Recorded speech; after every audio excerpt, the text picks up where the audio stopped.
So Mudragada గారిని మొదటి నుంచి చూసిన ఒక సీనియర్ జర్నలిస్ట్గా, సంపాదకులుగా, విశ్లేషకులుగా ఆయన ప్రస్థానం ఏ రకంగా మొదలైంది, ఆ తర్వాత జరిగిన పరిణామాలు, ఇప్పుడు ఆయన మరణించిన వరకు కూడా ముద్రగడ అనే ఒక బ్రాండ్ అంటే ఆయన పేరు నిజంగా చాలా విచారం కలుగుతుంది. రాజకీయ భేదాలు లేకపోతే కుల మత ఈ తేడాలకు అతీతంగా ముద్రగడ అంటే ముద్ర ఆయన ఇంటి ఆయన పేరులో మొదటి భాగంలో ఆయన ఒక ముద్ర వేశాడు. రెండో భాగం ప్రత్యర్థుల మీద గడ అంటారే అది కూడా తీశాడు ఆయన.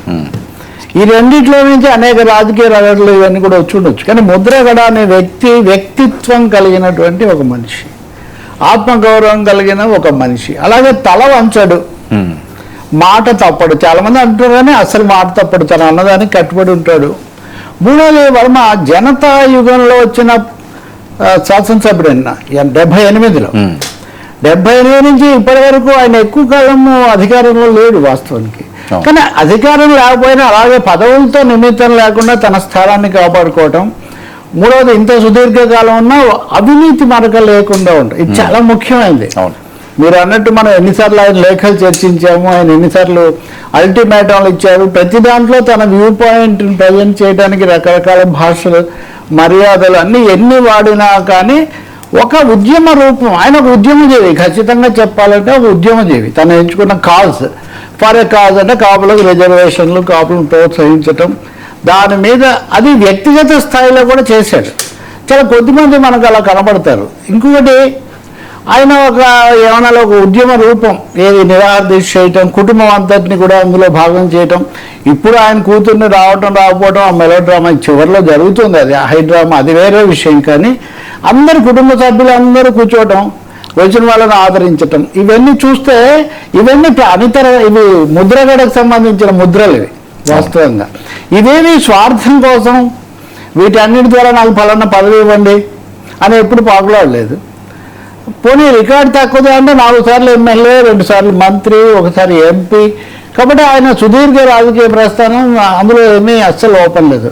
ఇంకోటి ఎన్టీ రామారావు మంత్రివర్గంలో నుంచి రాజీనామా చేసి బయటికి రావటం అంటే, రామారావు గారు అప్రతిహతంగా ఉన్న రోజులు నేను ఆ రోజు ఉన్నాను. మొదటిసారి కాపునాడు విజయవాడలో జరిగినప్పుడు ముద్రగడే స్టార్ అక్కడ. అప్పుడు అంగవీటి రంగాయమో అజ్ఞాతవాసంలో ఉన్నారు.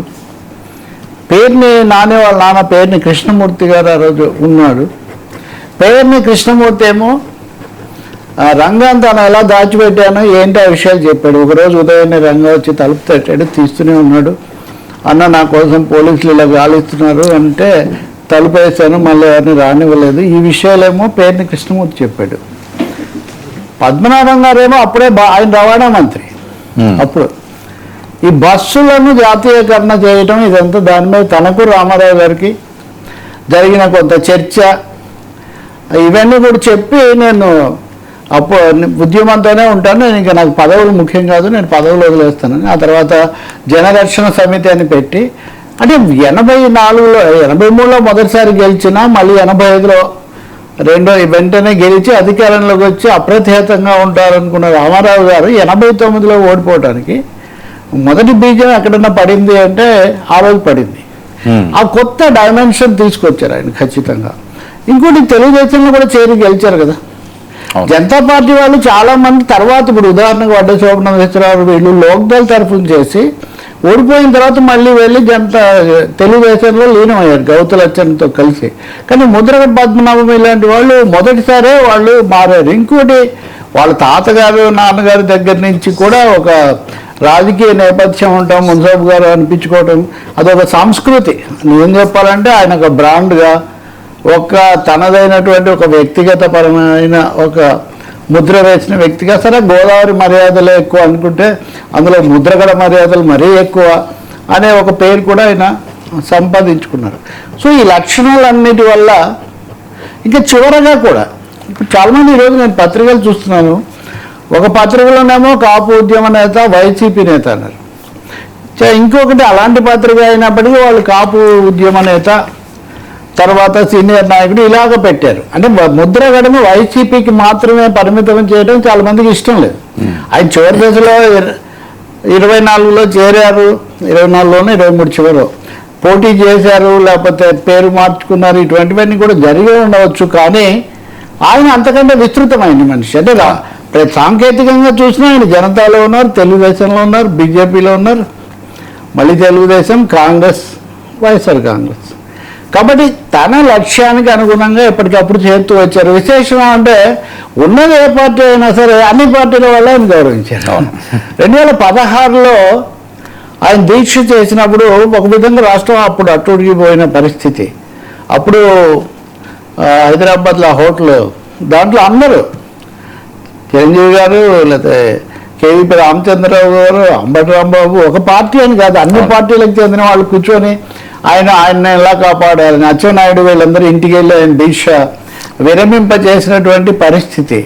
అప్పుడు జరిగిన తుని ఘటనల మీద కూడా కొంచెం ఉద్రిక్తత వచ్చింది.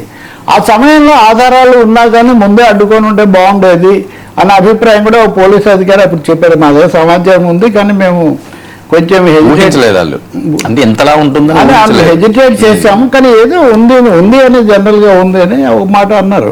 అంటే ఆ జరిగినా కానీ ఆయన వ్యక్తిత్వం తప్పదు. నేను అనేది ఆయన ఏదైనా వస్తే కొంచెం ఒక్క అడుగు వేసి తగ్గి ఉంటే బాగుండదేమని ఇతరులు అనుకున్నారేమో, కానీ ఆయన వ్యక్తిత్వము లేదా తను అనుకున్న దానికి ఉంటాం. ఉదయమే అదే దానికేం మచ్చ రాలేదు. ఉదయమే ఎవరో మీడియా మిత్రులు అడుగుతున్నారు, చాలామంది రాజకీయాల్లో ఇది అవుతారు కదా, ఇంత పేరుండి ముద్రగడ గారు ఎందుకు సక్సెస్ కాలేదని. ఆయన సక్సెస్ కాలేదు అనుకోవడం ముందు సరైనదా అని. ఎన్నికల్లో గెలవకపోవడం చాలామంది నాయకులు చాలా చరిత్రలు. కాబట్టి ఆయన ఒక వ్యక్తిగా, ఒక సామాజికంగా, ఒక రాజకీయంగా, వ్యక్తిగతంగా ఆయన జయప్రదమై ఒక ముద్ర వేయగలిగాడు కదా. దాంట్లో ఇంకా రెండో అభిప్రాయం ఏమీ లేదు. రాజకీయ ఎంపికలు అంటారా, ఆయన ఎంపిక, ప్రజల ఎంపిక వేరే ఉండొచ్చు. కాబట్టి ఖచ్చితంగా ఎవరైనా ప్రజా జీవితంలో ఉండాలనుకున్న వాళ్ళు మాటకు నిబద్ధులై ఉండాలి, నీతి కట్టుబడి ఉండాలి. మూడవది ఒక ఉద్యమ స్వరూపం, తమొక్కరే కాకుండా తమతో పాటు 10 మందిని కదిలించగలగాలి. నాలుగవది తమ గురించి తాము ఎంత ఇది అనుకున్నా ఇతరుల పట్ల మర్యాదగా వ్యవహరించాలి. అందుకని ఇప్పుడు ఆయన కన్నుమూత అంటే చంద్రబాబు నాయుడు, పవన్ కళ్యాణ్, జగన్మోహన్ రెడ్డి సరే నాకు పితృ సమానుడు, మాకు ఇదిగా నిలబడ్డాడు, పెద్ద దిక్కుగా అని ఆయన అంటున్నారు. అందువల్ల ఇంత గౌరవం పొందిన వాళ్ళు ప్రత్యక్షంగా దానికి తగినట్టే మనం ఈరోజు పరిణామాలు. అప్పుడు చెప్పాను నా మిత్రుడిగా, మీడియా మిత్రుడికి, ఒక్కటే ఆయన పట్టుదల, పట్టు విడుపు అంటారు, విడుపు కంటే పట్టు ఎక్కువ ఆయనకు. సో ఆ పట్టుదల వల్ల ఆయన ఎవరి ముందు తలవంచటము లేదా ఇది లేకపోవడం వల్లనే ఆయన ఖచ్చితంగా తన మార్గంలో తను ఉన్నారు, తన మార్గంలో తను వెళ్ళిపోయారు. ఆ క్రమంలో పేరు మార్చుకున్నారు, ఆ క్రమంలో కూతురుతో కూడా ఘర్షణ పడ్డారు.